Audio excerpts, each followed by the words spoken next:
Welcome. Thank you so much. Good afternoon. All right. Well, today, we had a slide deck. Is that? Yeah. Oh, cool. Sorry.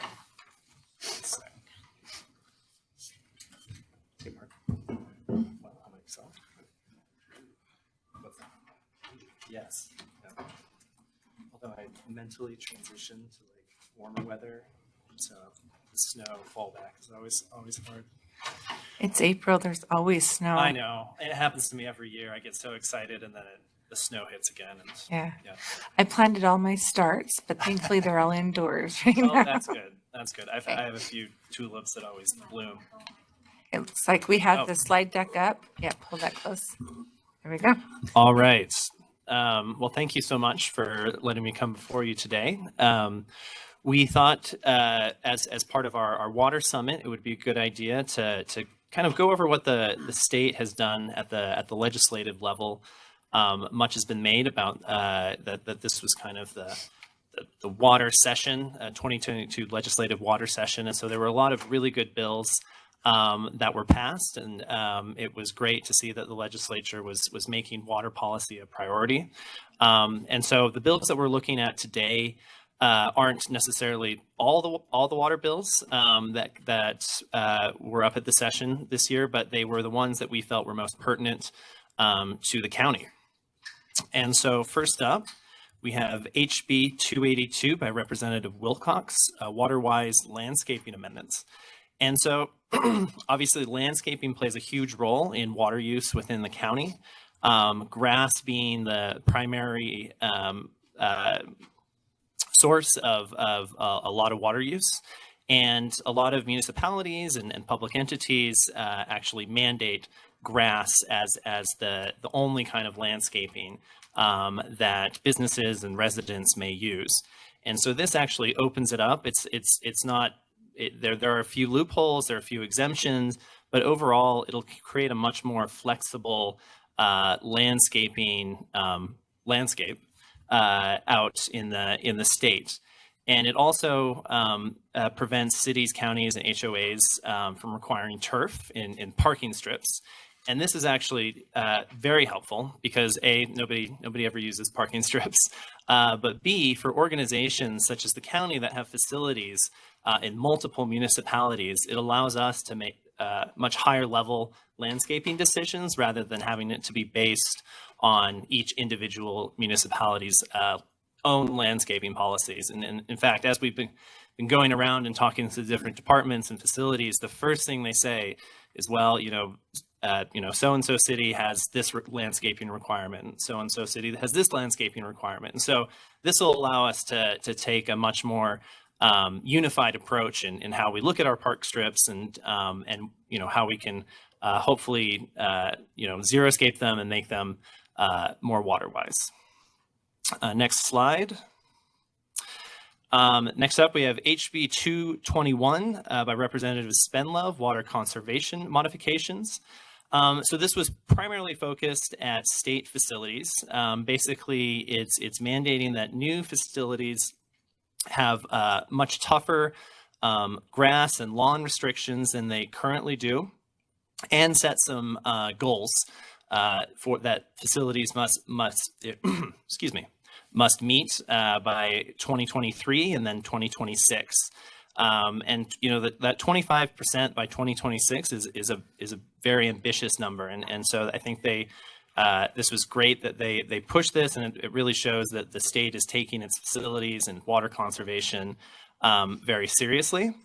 Further, it's kind of, again, providing a much more unified and high level approach at the legislative level to, with a committee to constantly look at water development projects and studying water conservation. Again, requires additional conservation measures. So, shutting off sprinklers. If it's raining, the sprinklers turn off, etc. And then through the Division of Water Resources, it actually establishes a turf buyback program. And, turf buyback programs are in existence through multiple water districts throughout the state. But again, this is bringing the Division of Water Resources into that fold. and I believe they allocated about $5 million for that buyback program. And then finally, as part of bills that kind of directly affect the county, we have SB 110 by Senator McKell. And basically this means that at any time there's a major general plan process, that water needs to be considered. And the compliance deadline for that is the year 2025.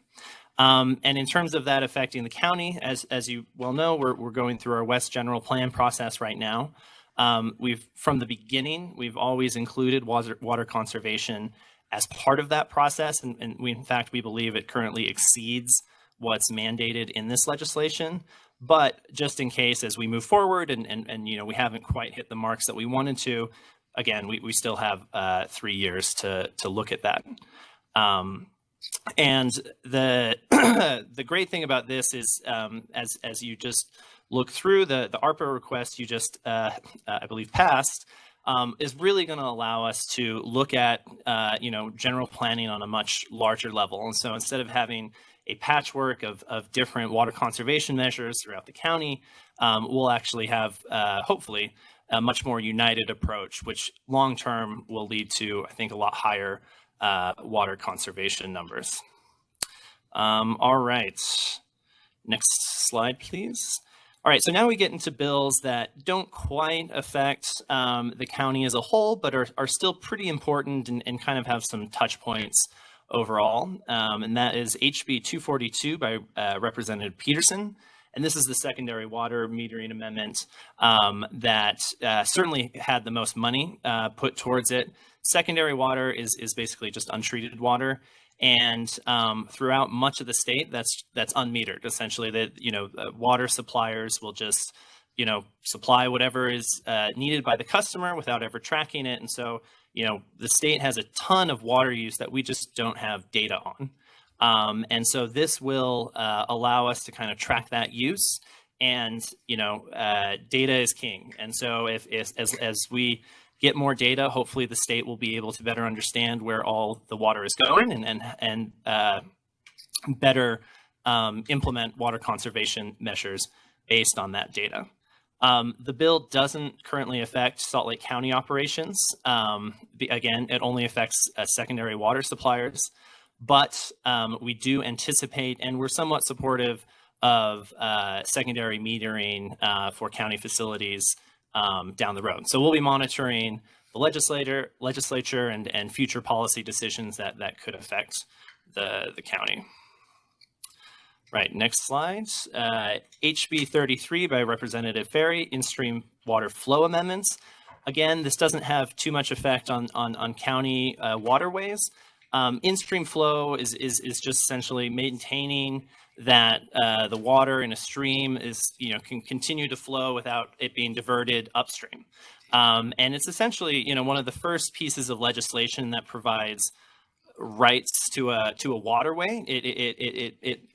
It's the first step in making sure that streams throughout the state will be able to consistently flow without being diverted, and allow them to reach the end source of the water. And so this is being looked at throughout the country, and you have a varying degree of level of strength in these bills, but we think this is an excellent first step, and we'll see what happens in the future with additional bills.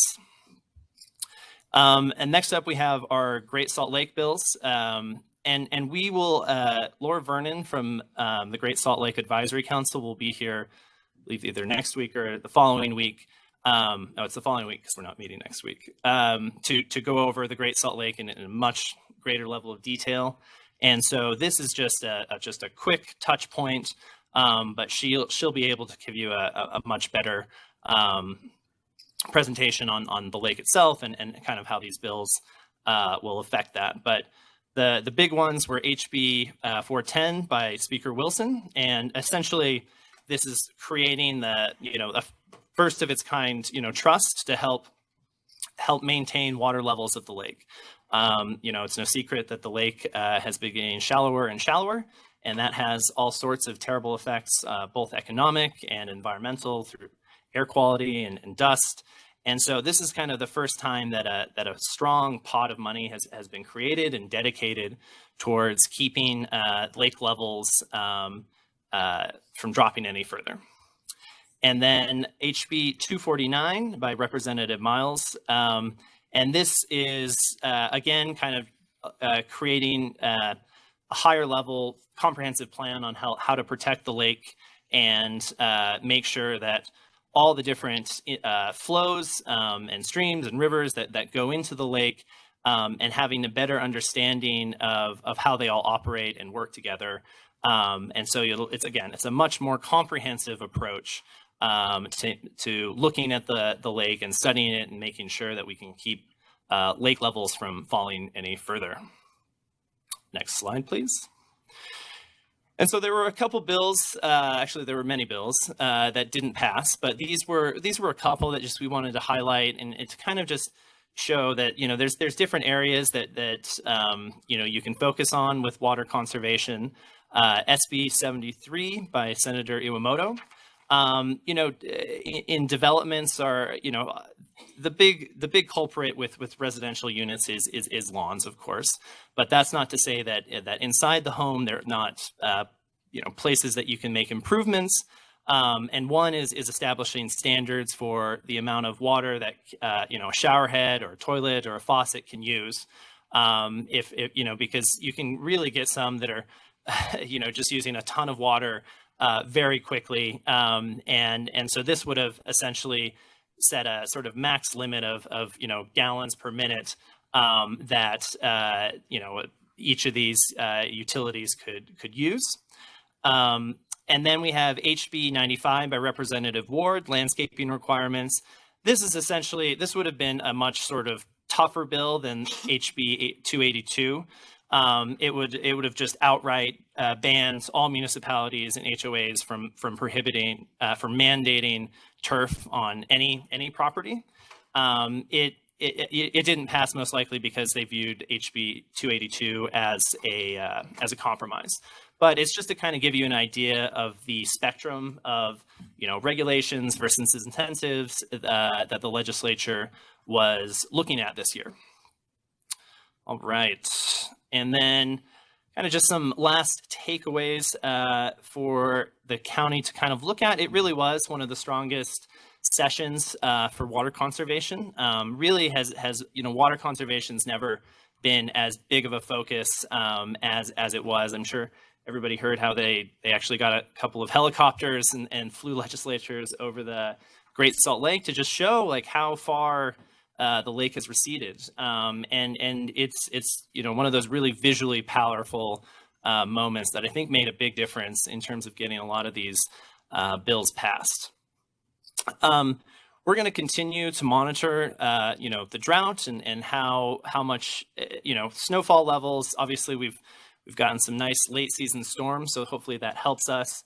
But again, this is going to most likely will be an ongoing problem. And it's something that we're going to constantly have to come back to if drought conditions continue year after year. And so that's something that, you know, just like the legislature, we're going to be monitoring very closely over the coming years. There's no silver bullets, everyone agrees on. There's the term that gets floated around with air quality a lot is low-hanging fruit. We're rapidly approaching with water conservation the end of the low-hanging fruit, and you know, again, if drought conditions continue, there's going to have to be some tough decisions made, whether that's, you know, more development or more conservation or increased cost of water. You know, that is something that policymakers like yourselves are going to have to, you know, take a serious look at. You know, other agencies have a vastly bigger role in water. You know, obviously the water districts, water suppliers, the state itself, but that does not mean that the county, as a major water user, can't continue to do its part. And Martin's going to talk here a bit in a sec as what Parks and Rec is looking at, but you know, I think it's even going down to the little park strips. You know, I think we do set an example for our community, and constantly trying to be better in terms of water conservation makes a big difference. And then on that note, the HB 121, which was the state facilities bill, I think is a really good model for the county to follow, looking at as we, look at our new developments, our new facilities, making sure as we build those that they are as water wise as possible, and making sure that we can conserve as much water moving forward as a entity as possible. And that is the wrap up. I think Martin's going to go first, and then if we have questions, or we can do questions right now. If I could just ask one quick question. What is unmetered secondary? I've got a lot of constituents that have water rates going back years to irrigation canals. Does it include that?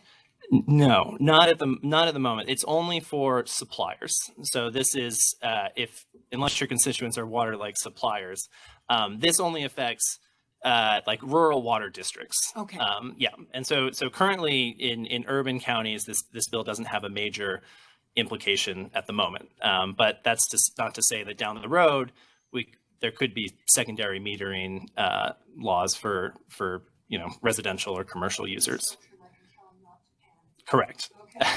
But there is money available if hypothetically it did affect them, but it doesn't. Sorry. Lori? Yes, go ahead. So yeah, I have a question, a couple comments. So Yep. One of my biggest pet peeves is like sprinklers running and, water wasting. I said a few things a few weeks ago about water, and that's why I like this green well in Riverton, how it's going to help save a lot of money for that Riverbend golf course and help with that, amongst other things, for Riverton City. But my thought goes back to 40 years ago or so, which means I'm really old, right? So you remember back in the early 80s, 82 or 3 or whatever, I can't remember, Governor Bangerter at the time, I mean, the lake was flooding. It's getting big, okay? And then the legislature bought all these huge pumps, or maybe two, was there two? I can't remember.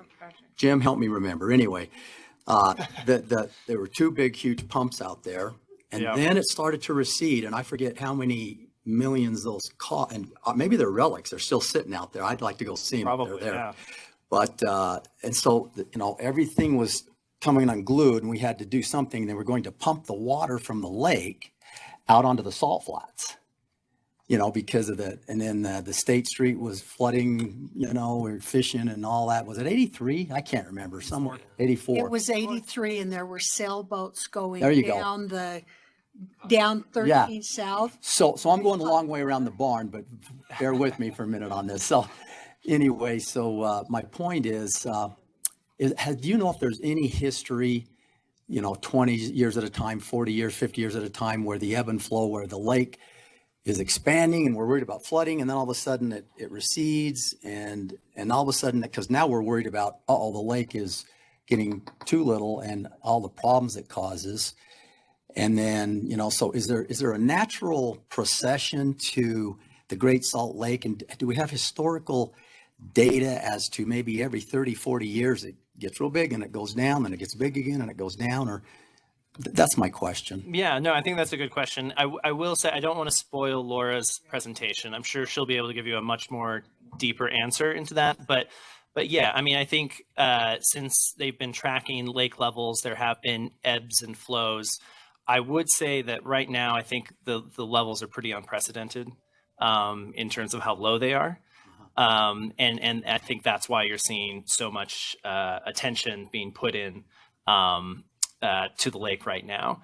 But I mean, you're absolutely right. I mean, it's always a risk to spend a huge amount of money on a big capital project that, you're trying to predict the future. And I think right now that there's a lot of really smart people looking at water levels and the flow rates into the lake, and I think people are getting pretty worried that this is going to be continuing into the future. Madam Chair, Go ahead. by our actions, we indicate that there is a belief in these cycles. These wet dry cycles. The state continues to fund the operation of those pumps every year, so they are ready because of the historical patterns of wet dry cycles. We here on the council took action 2 weeks ago, where by our actions on the vote, we sort of bought into wet dry cycles. We funded, I believe, over $10 million for the rebuilding of the surplus canal in the event of future floods, which are likely. So by spending that money, we bet that it is likely there's going to be a future need, and so we went in to the tune of over $10 million, I believe, recognizing that it's likely that is a project that needs to be done. Right. And so that eventuality, I think, weighs heavy on us, and is something that can be attested to because of the cycles historically. Yeah. Yeah. And I think you're exactly right. Is it's a balance of hedging your bets against the future. Hedging your bets. And also, making investments in the future, looking at trends. And, that's why you all make the big bucks, is to be able to make those decisions. And there's, we can provide you as much data as we can, but in the end, we'll have to, figure out where the money's going to go and where the money's going to get spent. And in the meantime, we should be good stewards and err on the side of conservation. Yes. Yep. Absolutely. Okay, we're coming up on time certain, so I'm going to let Martin have his say here and kind of update us where you're at. Sure, and I'll try and be fairly brief. But with Parks and Recreation, we just wanted to come and have a brief discussion and remind you that we are continuing to pay attention. I just want to go back to the comment that Lisa and Dina made. Just by paying attention to how much water you're using right out the door, you can save 30%. And so Parks and Recreation is one of the largest, if not the largest, water user within the county, and we are paying attention. We have been paying attention for years, and we will continue to focus on this and try and look at best practices and ways that we can conserve. We know that water is a precious resource. We also know that parks and green space and open space, they make our lives better, and they make our community a better place to live, work, and play. And so we want to try and find a balance there. For years we have, let me back up. Gone are the days of the set it and forget it lawn sprinkling systems and irrigation systems. I remember as a kid going out to the local elementary school and the hand coupling sprinklers. You go out in the summer when they'd turn them on and they'd almost take your arm off as they were going around. We don't have those anymore. We don't have the hand coupling systems. Not only do we not have those, we don't have systems where you just set it and it's going to go on every Thursday at 8 a.m. regardless of the weather. We have a smart system that we've invested in. It's called the Weather Track system. And I liken it to the box in your garage. It's like a lot of yours at home that control your home sprinkling systems. It's a smart computer-based system. So we know what each park needs, what each park is getting, and our golf courses have an even more complex and complicated system that updates based on the weather data every hour of what the course needs. So we've upgraded our Weather Track, our smart system. We're constantly monitoring those systems, trying to understand how much water is being used. In addition, my team has spent a tremendous amount of time over the past 2 years and created a database that looks at absolutely every park and every parcel that we are stewards of and take in the water usage from water bills, what we can get out of our smart system, and we can track down to the gallon of where water is going and where it's been spent into the parks. The third area that we're making an investment in, and you may be aware of this, is the in-ground system. And through the ARPA funds, we have started on phase 1 of a 3-phase process that will update all of the in-ground irrigation systems. So we've improved the timers. We're tracking it much better. We don't just set it and forget it. And now it's time to improve the actual pipes in the ground. Some of the pipes in our parks are 50 plus years old and leak, and it's just time to replace them.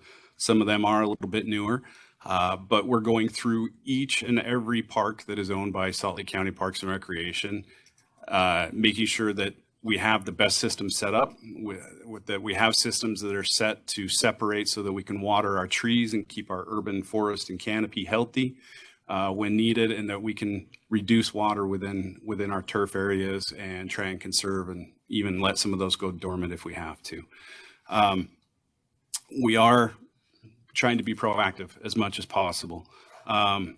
Within our golf courses, we've drilled a new well at Meadowbrook. All 5 of the 6 courses are on secondary water right now, and we're working to get the 6th on secondary as well to reduce water usage there as much as possible. So I'm happy to go into detail. That's a very quick overview, and at some point I'd love to sit down with you or your policy advisors and show you some of our control systems and give you a peek behind the curtain of some of these technologies.